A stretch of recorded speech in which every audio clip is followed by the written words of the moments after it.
Assalamualaikum warahmatullahi wabarakatuh. Alhamdulillahi rabbil alamin, wassalatu wassalamu ala asyrafil anbiya'i wal mursalin wa ala alihi wa sahbihi ajma'in. Subhanaka la ilma lana illa ma 'allamtana innaka antal alimul hakim. Rabbi shrah li sadri wa yassir li amri wahlul 'uqdatam min lisani yafqahu qawli. Amma ba'du.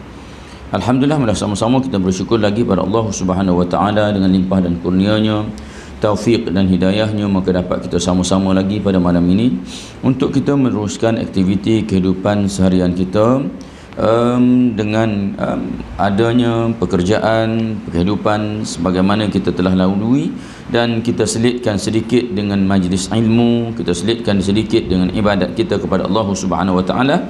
Mudah-mudahan apa yang kita lakukan ini walaupun kecil, walaupun sedikit, kita harap ianya mendapat keredaan daripada Allah Subhanahu wa taala.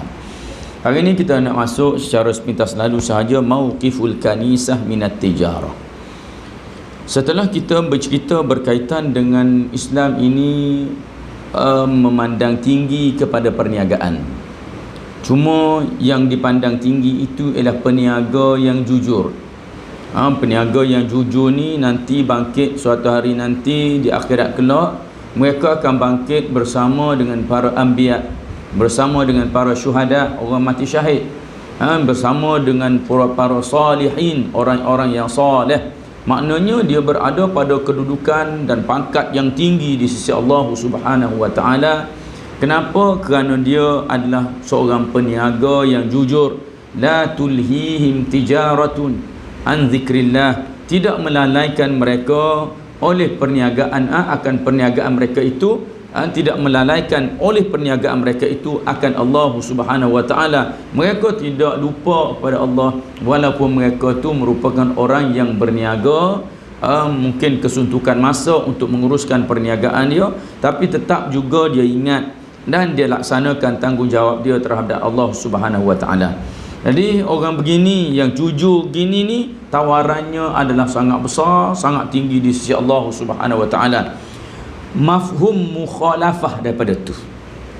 Mafhum mukhalafah makna faham sebaliknya. Bila mana suatu perkara yang ditawarkan oleh Allah Subhanahu wa taala, tawaran itu tawaran yang hebat, maka kita kena faham bahawa ianya adalah susah. Tak ada satu pun benda tawaran-tawaran yang hebat semua sekali tu melainkan ia bertentangan dengan nafsu manusia. Ia bertentangan dengan jiwa manusia secara umumnya sebelum ditarbiyah. Kalau manusia tu dah ditarbiyah jiwanya, maka dia mudah ikut. Tapi secara amnya manusia ini, jika perkara-perkara yang ditawarkan oleh Allah itu merupakan ganjaran yang besar, maka pasti ia susah untuk dilakukan walaupun kita tengok nampak macam mudah je. Kita tengok macam mudah. Contohnya tawaran, antara tawaran yang besarnya ialah seorang tu sebut subhanallah walhamdulillah Allahu akbar. Pahala dia sampai mencecah penuh langit bumi. Tapi tak ramai juga yang boleh menyebut, tak ramai juga yang mulazamah dalam zikir-zikir itu. Ditawarkan pahala yang besar, ganjaran yang besar kepada orang yang selalu melazimi solat berjamaah. Padahalnya tidak payah mana pun juga sampai masuk pergi. Bukan kata berat mana pun kalau kita nak kira, tapi nak cari seorang dua yang melazimi solat berjamaah, payah. Ini merupakan tawaran-tawaran yang kita memangnya kena faham. Bila ia ada tawaran istimewa, maka ghalibnya payah kita nak buat, melainkan dengan mujahadah yang tinggi. Begitulah dalam perniagaan ini, diberikan tawaran yang besar kerana susah untuk mendapatkan peniaga yang jujur, yang amanah, yang tidak menipu dalam perniagaan mereka. Jadi itu cerita yang kita telah baca pada pertemuan yang lalu. Hari ini kita nak tengok pendirian gereja. Gereja rupanya dia tidak bersetuju dengan berniaga. Dia tak suka dengan perniagaan. Dia menganggap bahawa khati'atun abadiyatun wa la'natun muqimah. Dia merupakan satu kesalahan yang abadi dan merupakan laknat yang berpanjangan fil ardi fa fis sama, di bumi dan di langit. fil hayatil ula wa fil hayatil akhirah, dalam kehidupan dunia dan juga kehidupan akhirat. Dia menganggap hanya orang-orang yang nak beribadat ni kena duduk ibadat saja, lupakan dunia, lupakan perniagaan, lupakan cari makan apa semua sekali. Sebab itu mereka ada rahib, mereka ada padri, mereka ada ahli ibadat yang duduk dalam gereja tak keluar-keluar. Jadi sebab itu merupakan pemikiran mereka yang didakwa sebahagian daripada agama yang mereka buat. Wa yaqul Qiddis Augustine, inna mumarasatal a'mal, sesungguhnya berniaga, berniaga, berurus niaga itu hiya fi haqiqatiha khati'ah, pada hakikatnya dia adalah salah. Li'annaha tasrifun nafs anil haqqi, kerana ia melalaikan manusia dari mengingati Allah Subhanahu wa taala. Jadi itu pandangan mereka tentang perniagaan. Kalau nak kira ahli agama sungguh, mereka tak berniaga. Jadi yang berniaga tu siapa? Orang yang lupa akhirat lah. Orang yang tak peduli akhirat, hak tu buat berniaga. Di sini kita dapat lihat adanya pemisahan di antara agama dengan kehidupan. Inilah yang kita namakan sebagai fahaman sekular. Pemisahan di antara agama dan kehidupan, pemisahan di antara agama dan politik. Jadi agama, politik, orang merentah. Jangan kaitkan pemerintahan dengan agama, jangan kaitkan politik dengan agama, jangan kaitkan perniagaan dengan agama. Jadi ini merupakan kehidupan yang memisahkan di antara agama dan kehidupan itu sendiri. Hasil daripada itu maka timbullah kalau peniaga yang memang kaki penipu, sebab dia tak ada kira dari sudut keagamaan, dosa pahala yang bakal mereka terima. Itu secara umum yang kita boleh ambil daripada pendirian gereja terhadap perniagaan. Kita tengok at-tijaratul muharramah. Dalam Islam pun ada perniagaan yang haram. Tijarah muharramah, perniagaan yang diharamkan syarak. Pertamanya disebutkan bahawa ammal Islam falam yuharram minat tijarah. Adapun Islam ini tidak mengharamkan perniagaan, melainkan makana mustamilan ala zulmin, melainkan perniagaan itu mengandungi kezaliman. Au ghishin, atau perniagaan itu ada penipuan. Au istighlalin, atau perniagaan itu bersifat mengambil kesempatan. Dan juga disebutkan dengan au tarwij li syai'in yanha 'anil Islam, ataupun dia menggalakkan sesuatu yang dilarang dalam agama Islam. Maka kalau perniagaan bersifat gitu, maka Islam menolaknya. Fatijaratu bil khumur, maka dia buat contoh pada kita. Maka berniaga dengan arak, berniaga dengan dadah, berniaga dengan khinzir ataupun berhala, atau yang seumpama dengannya yang diharamkan oleh Islam untuk kita makan, untuk kita ambil, untuk kita manfaatkan dengannya, merupakan tijarah muharramatun, merupakan perniagaan yang diharamkan. Benda yang kita haram guna, haram makan, haram minum, haram apa semua sekali, maka berniaga dengannya haram. Nak faedah apa? Kerana kita pun diharamkan guna, kita pun diharamkan makan, kita diharamkan buat apa-apa pun dengan dia, maka ia tidak boleh diniagakan. Bahkan kita mungkin telah baca sebelum ini bahawa apa-apa yang kita tak boleh makan atau yang diharamkan pada kita, maka tak boleh kita berniaga dengannya, dan tak boleh juga kita memberi hadiah dengannya kepada orang lain.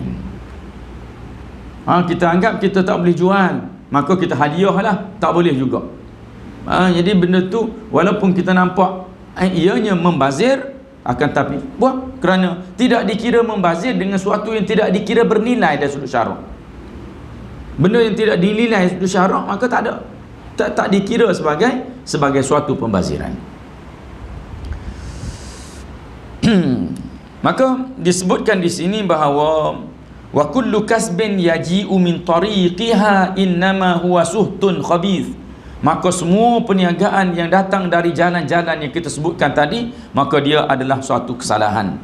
Wa kullu lahmin nabata min hadha suhti fannaru aula bih. Dan setiap daging yang tumbuh daripada punca-punca hasil-hasil tadi, maka neraka adalah lebih aula, lebih utama baginya. wala yashfa'u liman yutajir bihadzal muharramat an yakuna saduqan aminan, dan tidak la yashfa'u, tidak diberi pertolongan kepada siapa yang berniaga dengan benda-benda haram ini, walaupun dia tu benar, walaupun dia tu jujur, walaupun dia tak menipu, tapi dia berniaga benda haram, maka tak ada manfaat padanya.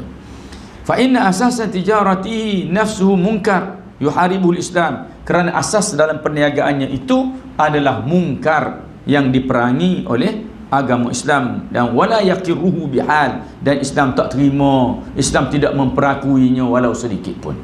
Jadi kerana tu ia mesti ditinggalkan. Contoh yang kedua, wa man kana tijaratuhu fi dhahabi awil hariri fala haraja alaih, siapa yang perniagaannya pada emas ataupun pada sutra ataupun pada benda-benda kegunaan seperti kita kata campuran emas dan perak atau semua sekali ni, yang mana kita sebutkan dengan nama, dulunya ada satu nama je. Dulu ada satu nama, itu kita panggil suasa. Sekarang ni rupanya ada banyak nama lagi. Ada nama pink gold, ada nama rose gold, ada nama white gold, macam-macam gold lagi.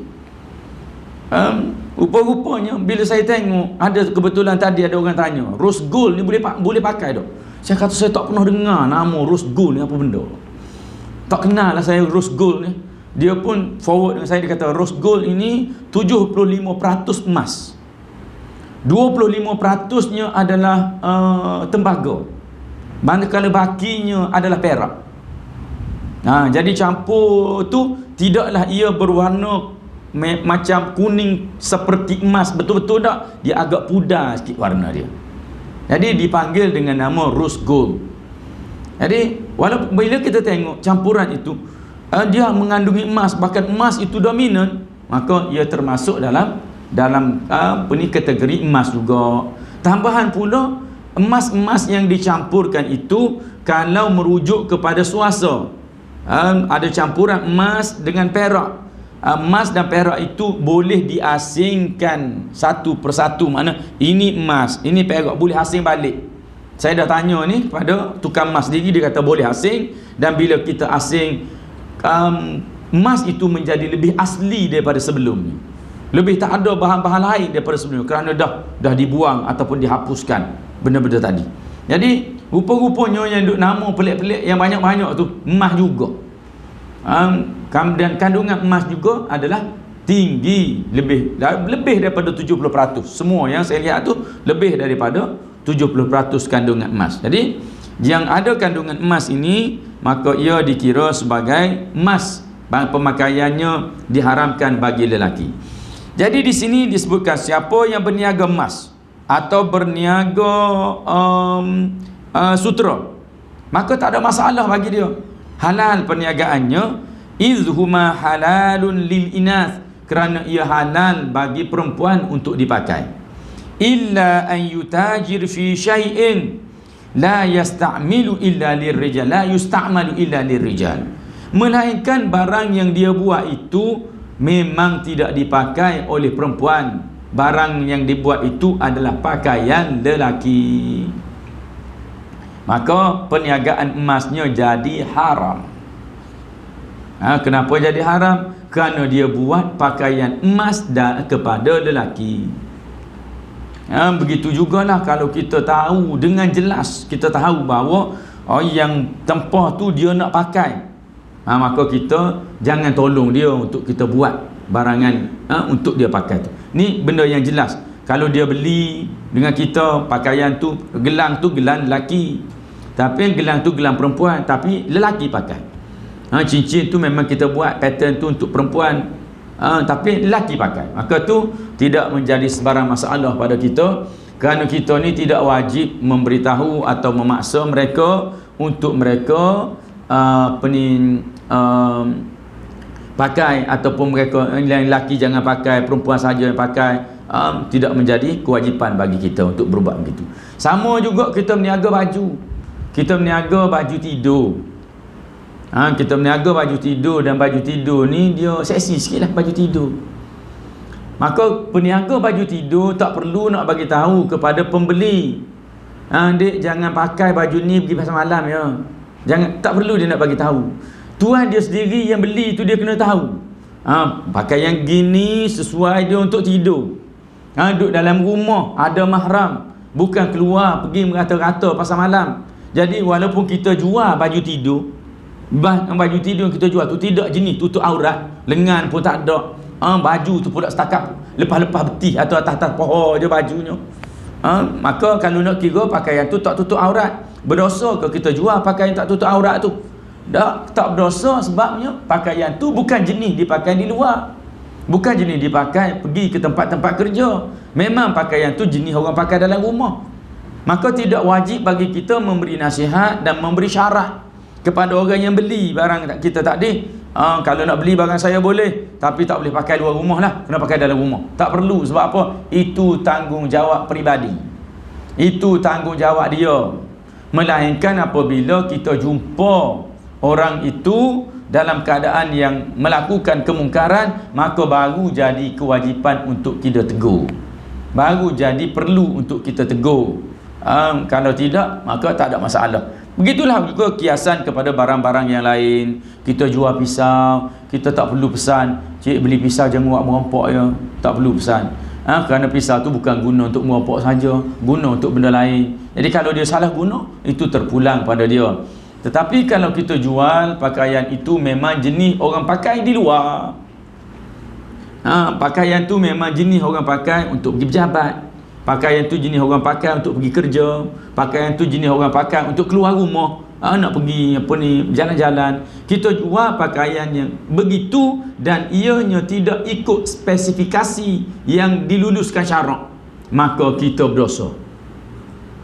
Kita berdosa kerana kita jual pakaian yang begitu dan kita membantu orang itu untuk tidak menutup aurat dan melanggar perintah Allah Subhanahu Wa Taala. Jelas.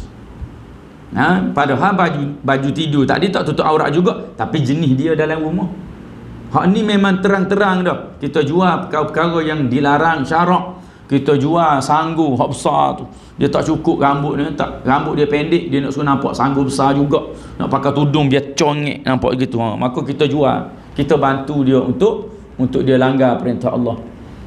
Kita jual barangan-barangan lain lagi, hak jenis orang guna untuk tabarruj, untuk berhias diri secara berlebih-lebih, maka kita pun dapat bahagian daripada dosa yang dilakukan oleh orang tersebut, kerana kita memudahkan mereka untuk melanggar perintah Allah Subhanahu Wa Taala. Okey, jadi gitulah dikata sini, jual barang kemas, jual sutera tak ada masalah, kecuali barangan itu sememangnya untuk lelaki. Baju sutera dia jual, tapi dia dah potong siap untuk baju kemeja, maka jadi haram.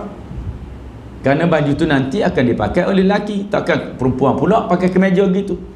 Perempuan beli pakai kemeja gitu, dia tak berdosa dari sudut pakai sutera, tapi dia berdosa pula kerana pakaian tu jenis lelaki. Pakaian tu jenis pakaian lelaki, maka perempuan dilarang pakai pakaian jenis lelaki. Bila pakai pakaian jenis lelaki, dikira dia menyerupai lelaki pada pakaiannya, maka di situ dia ada satu dosa besar berbanding dengan buka aurat. Dosa tu lebih besar. Kenapa? Dosa tu dosa yang dilaknat Allah. La'anallahu al-mutashabbihat minan nisa' birrijal, wa la'anallahu lil mutashabbihina birrijal minan nisa'. Kama qala, maknanya perempuan yang menyerupai lelaki dilaknat, lelaki yang menyerupai perempuan pun dilaknat Allah Subhanahu Wa Taala. Penyerupaan tadi memadailah dengan pakaian yang mereka pakai. Ini yang agak membimbangkan kita, kerana hari ni orang jenis pakai baju tak ada beza lelaki perempuan. Bahkan perempuan duk ambil pakaian-pakaian lelaki dijadikan sebagai pakaian dia. T-shirt lengan pendek, dah bahkan lihat labuhnya atas-atas punggung, perempuan duk beli pakai. Maka ni dipanggil pakaian lelaki, perempuan pakai, maka dia dapat dosa, dilaknat Allah SWT. Kenapa? Kerana pakaiannya menyerupai pakaian lelaki. Bahkan kalau kita tengok jauh-jauh, rambut pendek dah, tengok-tengok ni lelaki ke perempuan, sampai dekat baru kenal. Naik motor contohnya, duduk sebelah kita, nak ingat lelaki. Tengok-tengok lah perempuan rupanya sama dengan lelaki. Kan ni dia panggil perempuan menyerupai lelaki. Lelaki menyerupai perempuan payah nak cari, kecuali hak jenis sakit betul. Hak tu celah-celah lorong je jumpa tu. Kalau hak tempat biasa tak jumpa, payah jumpa tu. Hak jenis halkum besar nampak perempuan payah jumpa tu. Kalau kita tidak ahli dia, jarang kita jumpa. Kecuali kita tu ahli dia juga, duk main kat tepi puak dia, mudah kita jumpa. Kalau duk main kerja hari-hari kita pergi, saya lama dah tak jumpa hak jenis tu. Dah kita pergi kerja, tempat kerja balik semua sekali, datang masjid, surau apa semua, paling-paling pun kita kata kalau pergi pasar malam tak berapa jumpa juga hak jenis gitu. Tu saya kata hak jenis lelaki menyerupai perempuan, hak ni hak jenis sakit sungguh. Payah nak dijumpai, melainkan di lorong-lorong dan di tempat-tempat mereka masuk selun jumpa lah tu. Dia duduk kerja bahagian rambut perempuan, dia lelaki. Tapi profession dia gitu. Kita jumpa lah di tempat-tempat tu. Tapi perempuan menyerupai lelaki bersepoh-sepoh, mengata-kata kita boleh jumpa. Bahkan orang tidak memandangnya satu salah pun. Dia keluar rumah dengan gitu, tak ada orang, anak beranak dia, mak ayah dia tak ada rasa dia tu salah apa pun. Kerana bukan dia buka aurat pun, dia anak dia pakai elok, tutup aurat, pakai seluar, pakai baju tutup aurat, dia tak nampak dari sudut dosa penyerupaan anak itu dengan lelaki pada penampilannya. Seterusnya, fa idza kanat tijaratun fi syai'in mubah faqad baqiya 'ala tajir umur yajibu an yahzaruha. Apabila perniagaan itu pada sesuatu yang harus, maka tinggal lagi bagi seorang peniaga untuk dia lihat perkara-perkara yang perlu untuk dia berhati-hati dengannya.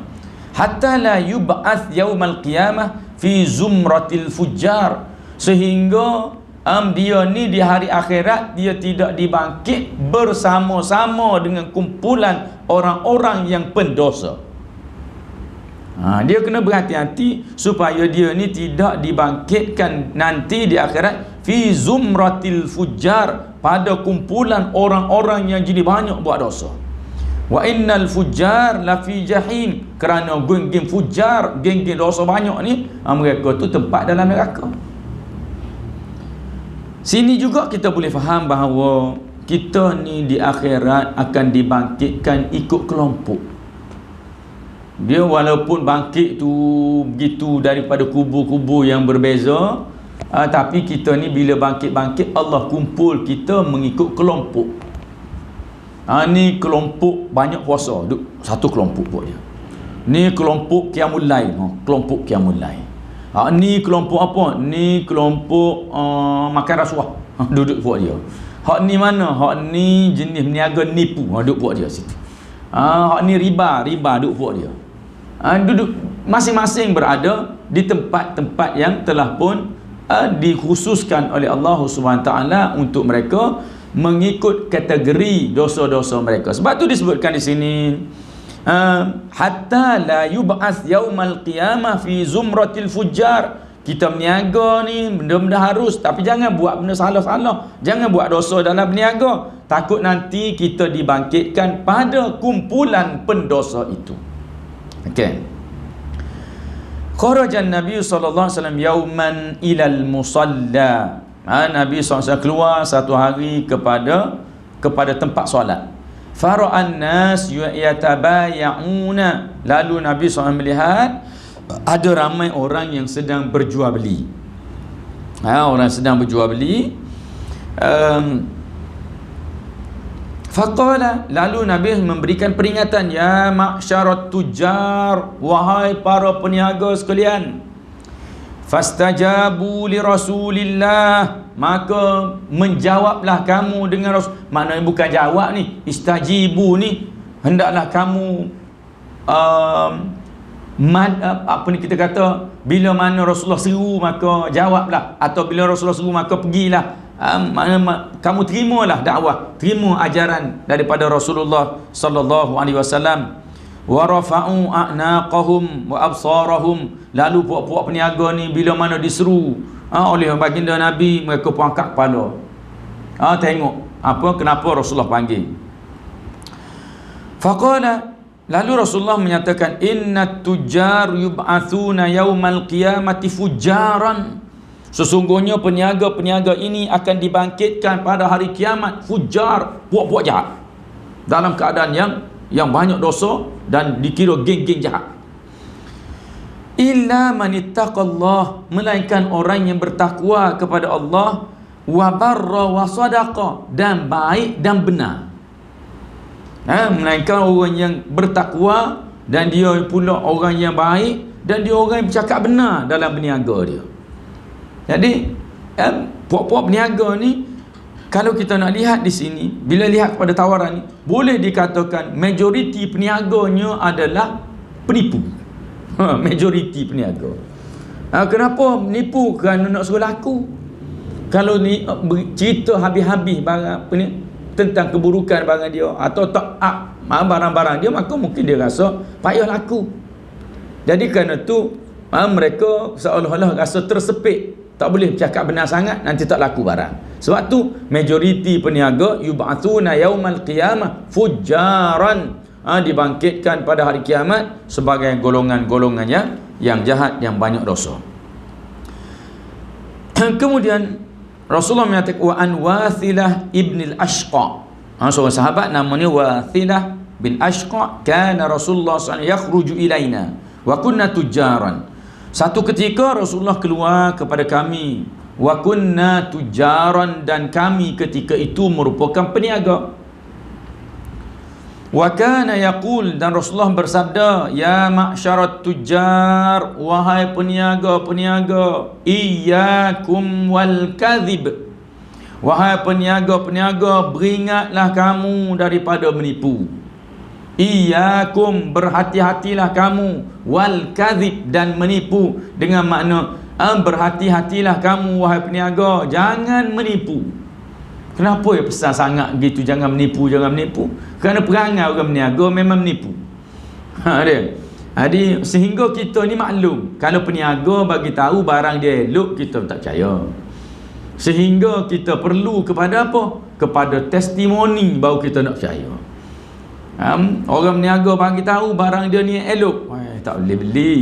Sehingga dia tunjuk bukti, ni orang ni, ramai testimoni, kita pun buka tengok dalam apa ni page dia, ramai komen bagus, baru kita percaya betul ni. Kalau tidak kita tak percaya. Kenapa sampai gitu sekali? Kerana memang peniaga ni ramai yang menipu, sehingga kita tidak boleh percaya kepada mereka. Jadi kerana susah nak cari hak benar, layaklah mereka ini nanti bangkit sebagai bersama-sama dengan orang-orang yang mati syahid, bersama dengan orang-orang yang soleh pada hari akhirat kelak. Falyahdharit tujar al-kadhib, maka berhati-hati wahai peniaga, jangan menipu. Fa innahu afatut tijarah, kerana menipu itu merosakkan perniagaan. Wal kadhibu yahdi ilal fujur, dan menipu itu membawa kepada kerosakan, membawa kepada berdosa. Wal fujur yahdi ilan nar, dan dosa itu membawa kepada neraka. Wal yahdhar kathratal hilfi bi'ammah, dan beringatlah jangan banyak bersumpah pada benda-benda umum pun nak bersumpah. Ingatlah jangan banyak bersumpah, benda nak banyak jual RM4-5, RM10 pun bersumpah. Kalau jenis orang selalu bersumpah tu jangan percaya dia. Kalau mulut dia ringan sangat nak bersumpah dengan barang dia, wallahi jadi sungguh duk main wallahi. Kita duk dengar dengan dia duduk iklan dengan kita tu, banyak duk main bersumpah. Ini orang yang tak boleh dipercayai. Kenapa dia perlu bersumpah-sumpah gitu? Kerana dia duk rasa bila dia nipu, orang tak percaya. Dia sendiri rasa dah menipu dia, orang tak percaya. Jadi nak suruh orang percaya macam mana? Sumpah. Sebab dia nak tambah nilai, kerana dia sendiri ada perasaan orang tak percaya aku cakap. Nak percaya mana? Maka aku tipu. Bila begitu maka dia pun bersumpah. Sebab tu nak berkata iyyakum, disebutkan di sini, wal yahdhari kathratal hilfi bi'ammah, hendaklah orang itu berjaga-jaga jangan banyak bersumpah dengan benda-benda umum. wal yaminul kadzib, begitu juga dengan sumpahan yang menipu, yamin. Kita bersumpah wallahi tapi benda tu salah. Ini dikata dari sudut umumnya jangan. Kalau apatah lagi kalau kita tu bersumpah dengan benda menipu.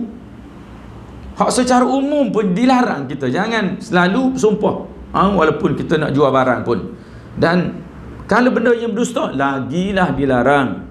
Fa innan nabiy sallallahu alaihi wasallam zakar, sungguh Nabi sallallahu alaihi wasallam menyebut thalathatun la yanzurullahu ilaihim yaumal qiyamah. Tiga perkara yang tidak dilihat oleh Allah, tiga golongan yang tidak dilihat oleh Allah Subhanahu wa taala kepada mereka pada hari kiamat. Tiga golongan Allah tak sudi nak pandang mereka pada hari kiamat. Apa makna tak sudi pandang? Biar aja begitu. Kenapa? Bila Allah tak pandang, kita banyak salah, lepaslah kita. Di hari akhirat kita berada dalam keadaan yang sangat runcing, dalam keadaan yang sangat susah. Setiap orang sangat memerlukan rahmat daripada Allah, setiap orang sangat memerlukan pertolongan daripada Allah. Tiba-tiba Allah biar dan tak tengok dia. Tak tengok tu makna azab. Allah biar, tak bagi rahmat pada dia, tak pandang pun dia, maka itu azab. Itu makna la yanzurullah, Allah tak tengok pada mereka pada hari kiamat. Wala yuzakkihim, dan Allah tidak bersihkan mereka. Allah tidak sucikan mereka daripada dosa. Walahum adzabun alim, dan bagi mereka itu azab yang pedih. Orang yang sebegitu. Ahaduhum al-munfiqu sil'atahu bil hilfil kadhib. Salah satu daripadanya ialah orang-orang yang melobi barang jualannya dengan sumpah yang dusta. Orang lobi barang-barang dia iklan barang dia up barang-barang dia bil hilfil kadhib, dengan sumpahan yang tak betul, untuk orang percaya bahawa barangan yang dia jual itu adalah sangat baik atau sangat istimewa. Wa an Abi Sa'id qala, daripada Abi Sa'id bersabda, marra a'rabi bisyatin. Abi Sa'id kata suatu hari a'rabi ni orang kampung Arab Badui lah, senang ceritanya. Dia lalu dia bawa dia bawa seekor kambing. Tabi'uha bi thalathati darahim. Lalu aku kata pada dia, kata Abi Sa'id, aku bertawar dengan dia, tabi'uha bi thalathati darahim, juallah dengan 3 dirham. Juallah dengan 3 dirham. Lalu dia berkata, faqala a'rabi tu punya, la wallahi. Dah, tengok sikit baru tu. Baru tawar, baru juallah 3 dirham. La wallahi, wallahi dah. Okey. Kita payah jumpa wallahi ni sebenarnya. Kalau tuan-tuan pergi negara Arab, wallahi ni memang kita kata zikir dia. Wallahi. Kita tekan sikit je wallahi. Wallahi. Kenapa? Arab ni asyaddu kufran wa nifaqa. Arab ni lebih kufur, lebih teruk lagi, lebih jahat lagi. Kalau hak jahat lah, hak baik tu baik lebih baik daripada kita. Kita tanya sikit, dia bersumpah. Dia bersumpah nak cerita barang-barang yang dijual tu, dia tak tipu pun. Padahal wallahi itulah hak tipu. Ni cerita ni tak ada apa bagi kita sebenarnya. Bila mana Rasulullah, sahabat tadi Abi Sa'id tanya, juallah kambing kamu tu dengan 3 dirham. La wallahi, tak, wallahi aku tak nak jual 3 dirham. Thumma ba'aha fa dzakarat dzalika li Rasulillah. Kemudian dia pergi jual dengan orang lain 3 dirham dia. Dia jual dengan orang lain 3 dirham. Tadi dia kata wallahi aku tak jual 3 dirham. Dia jual 3 dirham sahaja, lalu diceritakan kepada Rasulullah sallallahu alaihi wasallam. Lalu Rasulullah bersabda, ba'a akhiratahu bidunyahu. Dia itu telah menjual akhiratnya dengan dunianya. Padahal tak ada tipu apa lagi kalau kita kira tu. Bagi kita lah okey lagi. Dia bukan tipu Abi Sa'id. Cuma Abi Sa'id tahu dia tak nak jual. Kemudian dia pergi jual harga yang sama juga. Sedangkan tadinya dia bersumpah tak nak jual dengan harga tu. Jadi itu pun dikira sebagai orang yang salah dalam urus niaga mereka. Wal yahdhar al-ghish, dan berhati-hatilah juga dengan ghishun, dengan menipu. Fa innal ghasya kharijun min ummati Muhammad. Kerana penipu-penipu ni ada orang yang terkeluar daripada umat Nabi Muhammad. Orang yang terkeluar, kerana Nabi sebut man ghasyana falaysa minna. Orang yang tipu sesama Islam ini, orang tu bukan orang Islam, bukan orang kita, bukan kan, dikira sebagai umat Nabi Muhammad. Seolah-olah Nabi tak mengaku, tapi hakikatnya dia tu masih Islam. Jangan salah faham, dia tak Islam, tapi nak cerita marahnya Nabi. Marahnya dia tak usah mengaku, mak aku lah kalau gitu. Seolah-olah gitulah. Kalau orang tu menipu sesama kita Islam, bukan bermakna boleh tipu orang bukan Islam. Makna menipu orang Islam lebih besar dosanya berbanding dengan menipu orang bukan Islam, sebagai contohnya. Jadi tu kita kata menipu orang bukan Islam pun dikira sebagai dosa juga. Bukan kita boleh aniaya dia, boleh curi barang dia, boleh tak bayar harta dia. Kita duk tipu tu, banyak yang kita tipu kadang-kadang. Tak apa, kita tipu syarikat kafir ni. Kita sebut gitu. Antara hak banyak kita tipunya insurans. Insurans kita banyak tipu.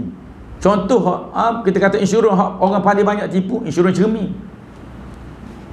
Insurans cermin kereta tu, kalau pecah cermin, tak apa, biar dulu, sebab ini kita tak bayar lagi insurans dia. Kemudian nanti kita bayar insurans, kita claim sedangkan insurans yang kita bayar tu sepatutnya hak tak pecah lagi. Bukan kita bayar tu hak pecah dah, kemudian kita nak claim. Cermin kereta saya pecah, saya pergi ke bank tempat hak beli kereta ni.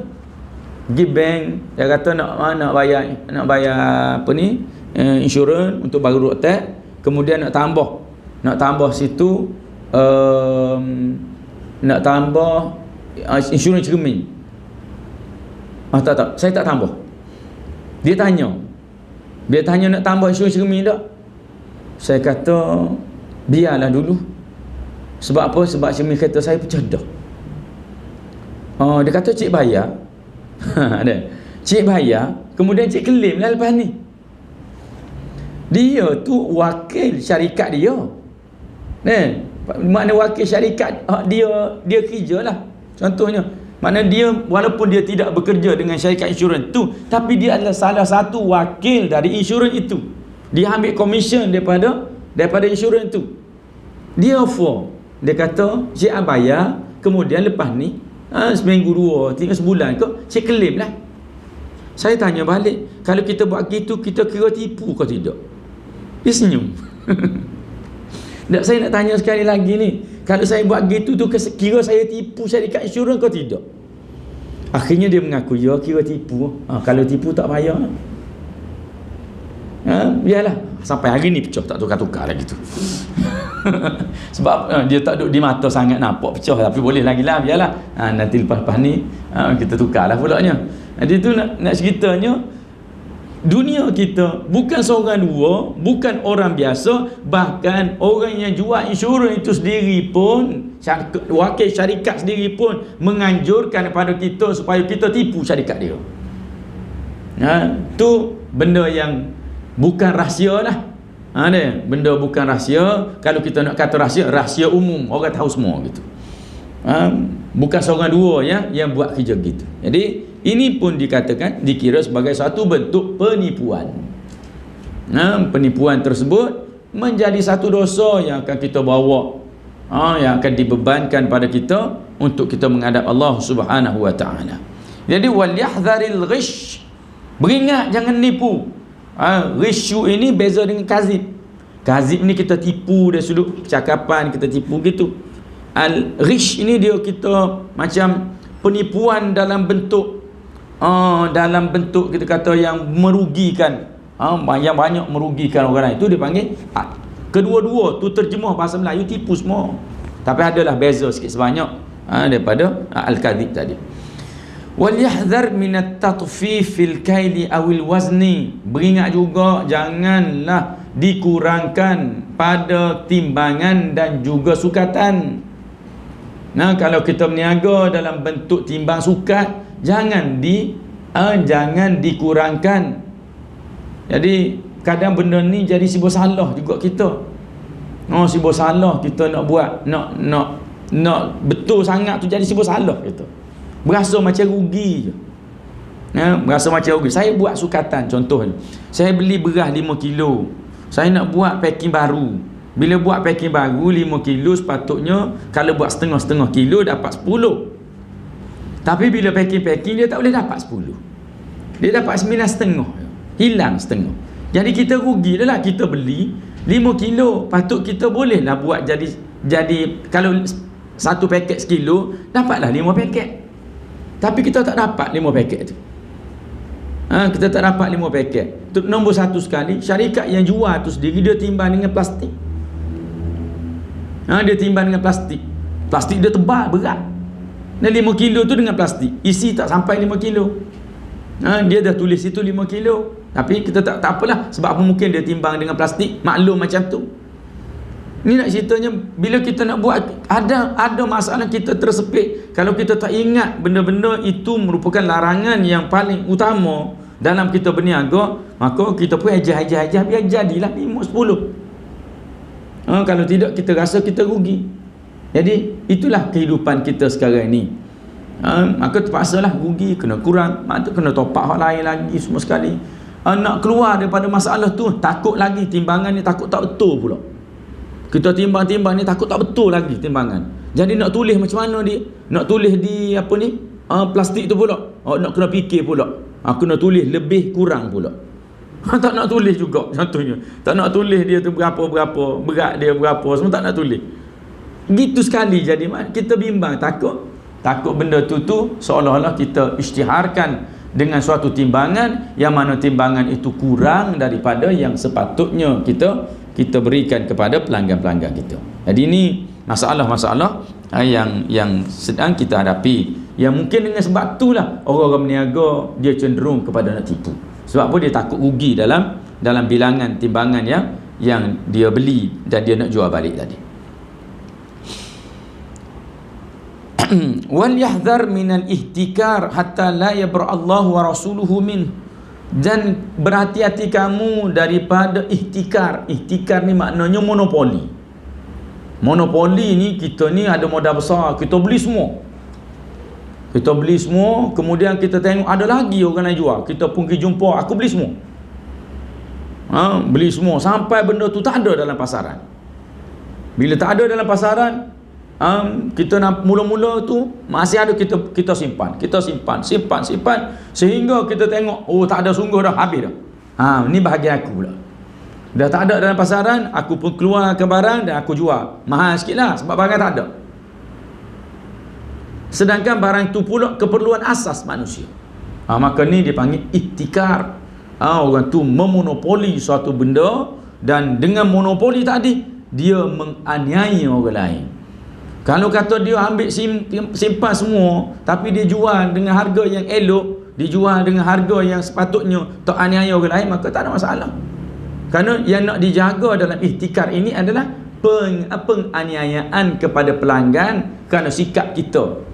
Kita buat cara gitu. Wal yahdhar minar riba fa innallaha yamhiquhu. Dan beringat juga daripada riba, kerana Allah SWT akan memusnahkan riba itu. Allah musnahkan hasil-hasil daripada riba. Kita menyangka bahawa kita dapat untung daripada riba, tapi Allah rosakkan harta itu melalui demamnya kita pergi sekali klinik RM50. Balik esok lusa anak sulung pula RM50 pula. Duduk sehari dua pula, hak nombor 2 pula. Lepas tu hak bongsu pula. Pergi balik tengok tayar kereta pecah pula. Allahu Akbar. Allah rosakkan harta kita. Kenapa? Dalam harta kita itu ada hasil-hasil haram. Terutamanya daripada hasil-hasil riba. Kita tengok orang yang berkat kehidupannya, barang-barangan dia tak rosak. Salah seorang ustaz daripada Kedah, saya kenal dulu masa duduk Sabah. Dia pakai motor EX5. EX5 tu buruk dah pakai dalam, saya tengok motor tu dah agak lama dah, 5-6 tahun dah dia pakai motor tu. Nampak macam tak itu sangat dalam motor. Dia kata motor ni tak pernah tukar pelak lagi setakat beli. Motor ni tak pernah tukar pelak lagi setakat beli, tak pernah rosak lagi. Tukar-tukar tayar je sebab tayar habis. Jadi berkatnya hidup dia.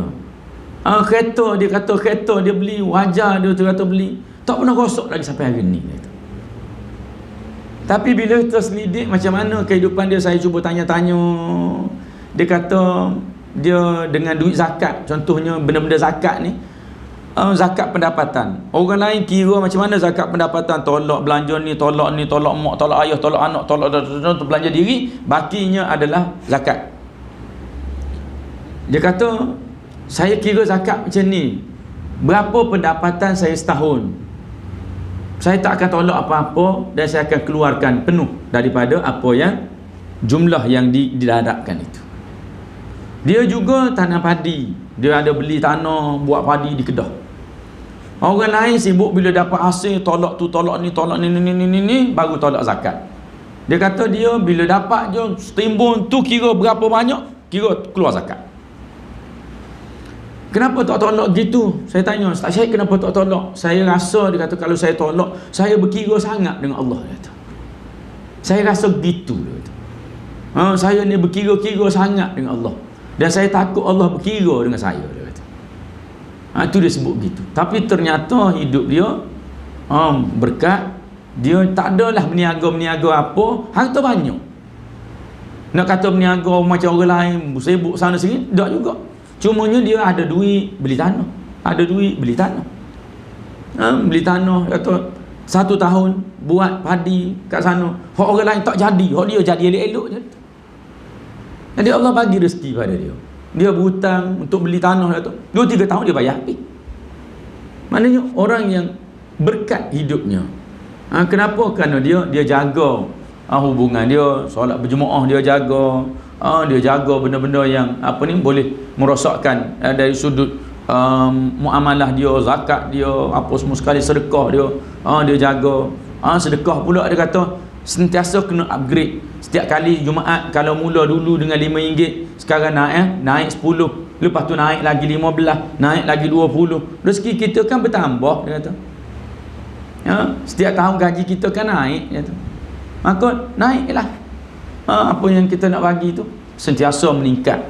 Jadi itu punya antara rahsia bagaimana Allah luaskan rezeki dia, dan Allah sihatkan anak beranak dia, dan Allah jaga kenderaan-kenderaan dan harta dia daripada rosak. Okey.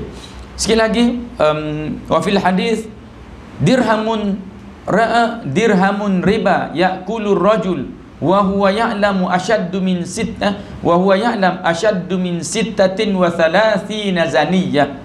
1 dirham yang dimakan oleh seorang lelaki dan dia tahu itu riba. Ashaddu, lebih teruk, lebih besar dosa dia daripada 36 penzina.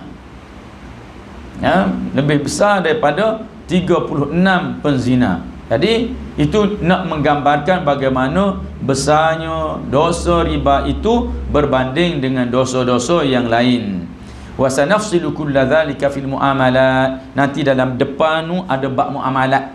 Jadi kita cerita situlah secara lebih terperincinya berkaitan dengan riba dan sebagainya ini. Jadi saya nak berhenti dulu. Hari ni ada temu janji nak pergi ke arah Seri Damansara sekejap lepas ni. Kalau sebelum nak sampai sana 9 lebih sikit lah, insyaAllah sempat sampai.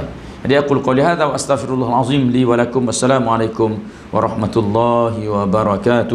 Allahumma tahhir qulubana minan nifaq wa amalana minar riya wa alsinatana minal kadhib wa ayunana minal khiyanah wa an yuwaffiqana lima radih wa an yaj'ala mustaqbala halina khairan min madih. Rabbana atina fid dunya hasanah wa fil akhirati hasanatan wa qina adzaban nar. Walhamdulillahi rabbil alamin.